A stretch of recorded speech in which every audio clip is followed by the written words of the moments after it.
If you're a Dreamworks fan, then you already know this studio is home to some of the most dangerous and impressive villains in animation. From the cunning Grimmel to the terrifying Death, and even the fearsome Pitch Black, each villain brings something unique to the battlefield. But which one truly stands above all the others? Today, I'm going to show you the 10 most powerful villains in the entire Dreamworks universe, focusing only on the most iconic movie villains. Since some are so irrelevant, they're not even worth mentioning. Grimmel the Grizzly emerges as the main antagonist in How to Train Your Dragon, the hidden world, standing out not for brute strength, but for a cold, calculated intelligence that makes him the greatest dragon hunter to ever exist. This villain is a brilliant strategist, specializing in hunting night furies, and is responsible for nearly driving the entire species to extinction. Unlike other warriors, Grimmel uses his intellect as his primary weapon, mastering the use of poisons and chemical substances to control his own dragons, the deadly Death Grippers, which he deploys like relentless hunting hounds. His ability to anticipate every move of his enemies is what makes him so dangerous. He doesn't just fight the body, but the mind of his prey. Grimmel firmly believes that humans and dragons can never coexist in peace, and this dark conviction drives him to destroy anyone who thinks otherwise. By combining a predator's patience with an advanced technological arsenal, he earns his place among Dreamworks' most formidable villains, proving that knowledge and cunning can be far more lethal than any burst of fire. Look, I know a lot of people are going to want to cancel me for putting Lord Shen here, but hold on, let me explain my point before you rush to the comments. If we're talking about pure hand-to-hand combat, and who can take the most hits, Shen is nowhere near the top. I mean, he's a peacock, right? He doesn't have the durability of someone like Kai or the raw strength of Tai Lung, but when it comes to who's truly dangerous and overpowered when it really counts, this guy is an evil genius who nearly wiped out Kung Fu on his own. His fighting style is insane, both elegant and ruthless at the same time. He doesn't just rely on his fists. Shen fights with metal fans, hidden blades, and even uses his own feathers like deadly shurikens. He's so fast and skilled that he managed to challenge the Council of Masters, literal living legends, and come out on top. But what really puts him on another level isn't what he does with his hands, it's what he creates with his mind. Shen was the first to realize that muscle doesn't beat gunpowder. He invented the cannon and turned fireworks into weapons of mass destruction. He didn't need to be the strongest if he could blow his enemies apart from miles away. Even without the cannons, he's still a capable duelist and a strategist who gets inside your head. But with them, he became a threat that even Poe didn't know how to handle. Because of his intellect, his technology, and his razor-sharp blade skills, he absolutely deserves a spot among the most powerful Dreamworks villains.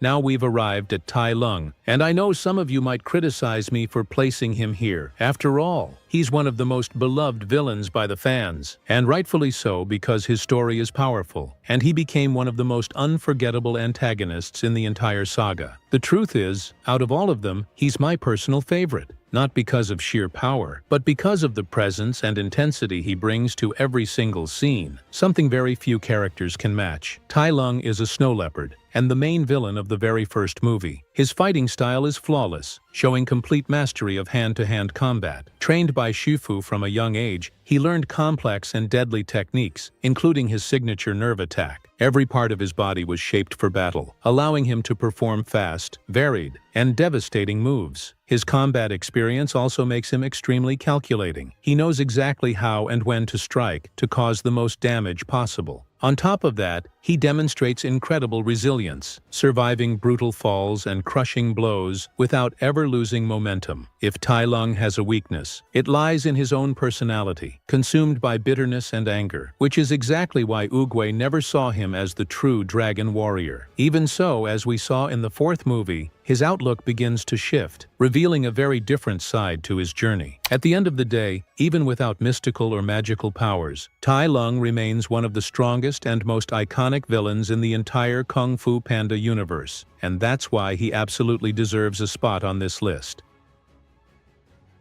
The Chameleon is the newest villain in the franchise, introduced in Kung Fu Panda 4. As her name suggests, she's a chameleon with the ability to take on different forms, transforming into practically any animal. These transformations don't just change her appearance, they also grant her the physical traits of that creature, like strength and agility. And here's a spoiler. She can even fuse parts from different bodies, creating massive, monster-like hybrids. What really sets the chameleon apart is that she doesn't just copy appearances, she can also absorb the kung fu of her opponents. That means she can learn their techniques and abilities almost instantly, making her an incredibly versatile fighter. But here's the big question. If she can do all that, why isn't she number one? The answer is simple. When the chameleon absorbs kung fu from masters like Tai Lung or Kai, her power doesn't always come across as overwhelming. In fact, she can often be taken down with just a single chi attack. On top of that, her abilities are both limited and situational. She needs very specific conditions and the Staff of Wisdom to summon masters from the spirit realm. For those reasons, even with all her impressive skills, the chameleon earns a well-deserved 4th place among the most powerful villains in the Kung Fu Panda universe.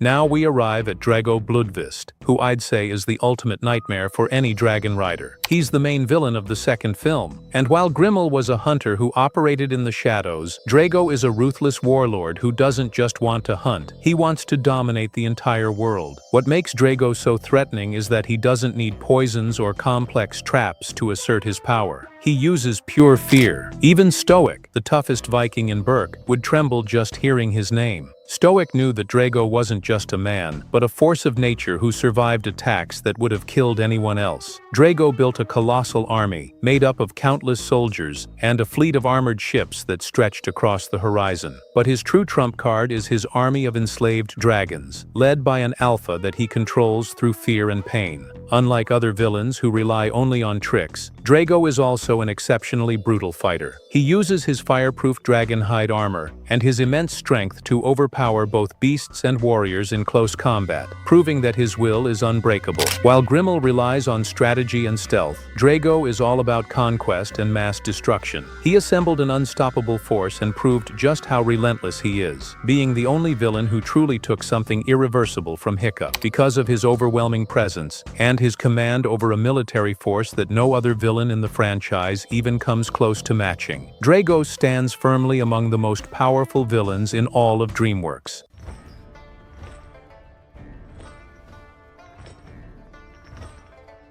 Once the trusted companion of Oogway, and one of the very first to learn the art of chi manipulation from the pandas, Kai proved himself to be a true prodigy. However, he was ultimately banished to the spirit realm by Oogway himself, after attempting to steal chi from others. In the world of spirits, the mighty yak spent over 500 years perfecting this ability to drain chi, eventually growing so powerful that he even managed to defeat Oogway in battle. Yet, in a way, the wise tortoise allowed this to happen. After all, Kai's strength grows with every soul he drains. Having already stolen the chi of countless kung fu masters in the spirit realm, including Oogway's own, Kai became powerful enough to re-enter the mortal world. While he is a master of close combat, Kai often prefers to fight using his jade blades attached to long chains. These chains strike from great distances with devastating force, capable of shattering massive boulders. Even the Jade Palace and Oogway's statue fell victim to their destructive power. Another of Kai's terrifying techniques is his creation of jade zombies. Every victim whose chi he steals is transformed into a small jade amulet, which Kai can reanimate at will, restoring their original bodies. But these warriors are no longer themselves. The jade encasing them strips them of free will. They fight only under Kai's command,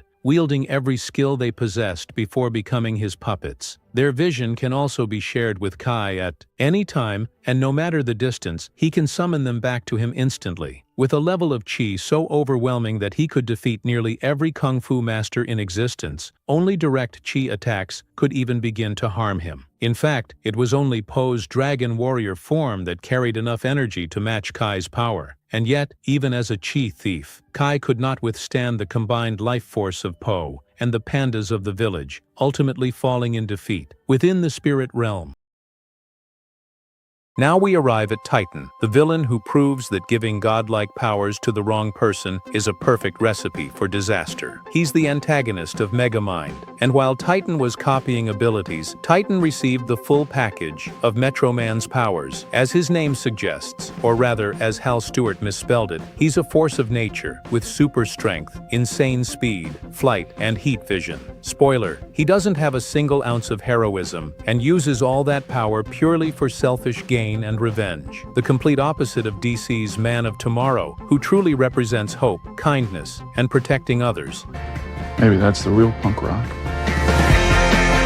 I'm a punk rocker, yes I am.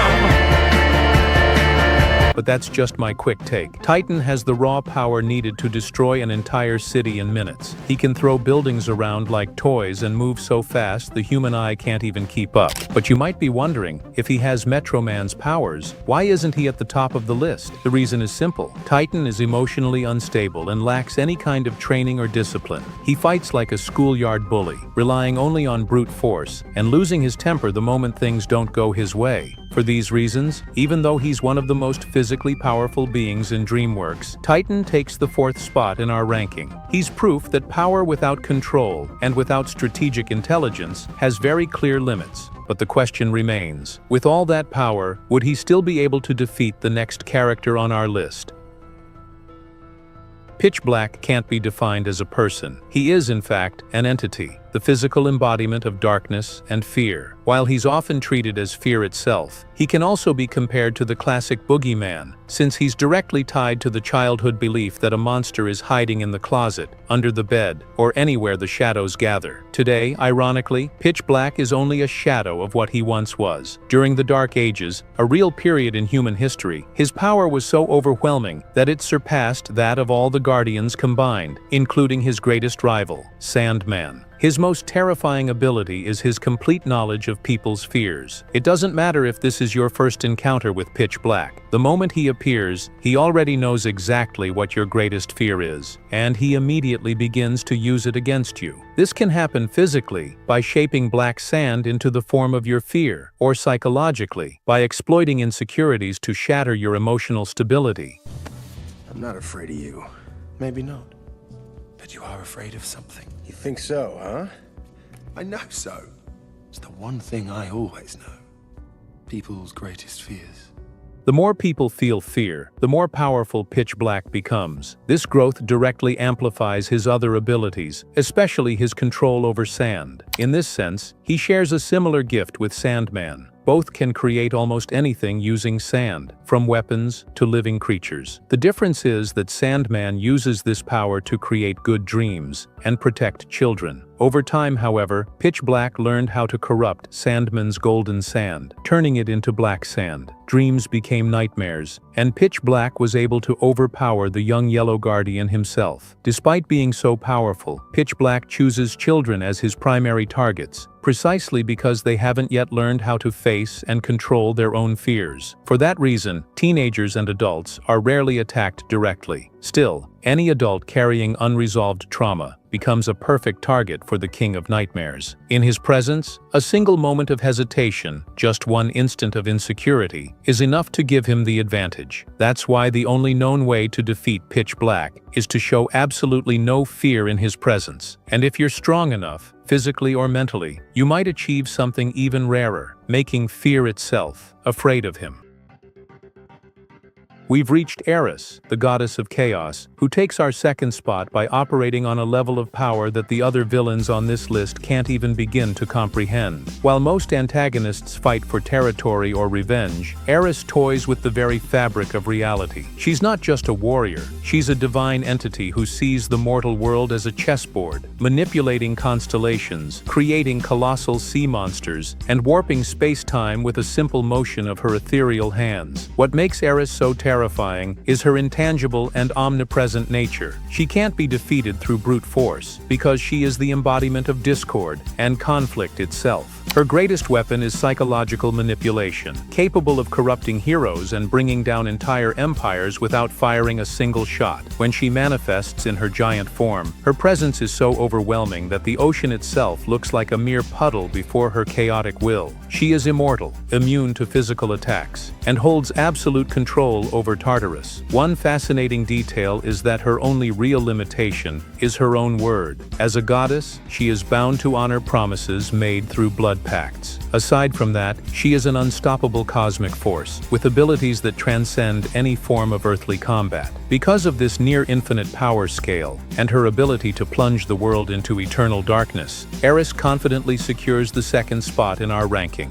establishing herself as a divine threat that is practically unreachable for 99.9% of Dreamworks characters. From this point on, we enter a very different territory. These are characters who go beyond any common notion of power, entities so absolute that defeating them is simply impossible, even within their own universes. And the next name on the list is Death, above all others. In the most recent Puss in Boots movie, we're introduced to a very unconventional bounty hunter who presents himself as such. And we're not talking about metaphors, symbolism, poetry, or philosophical interpretations. That hunter was Death, in the most literal sense possible. And I don't mean it metaphorically or rhetorically or poetically or theoretically or in any other fancy way. I'm Death, straight up.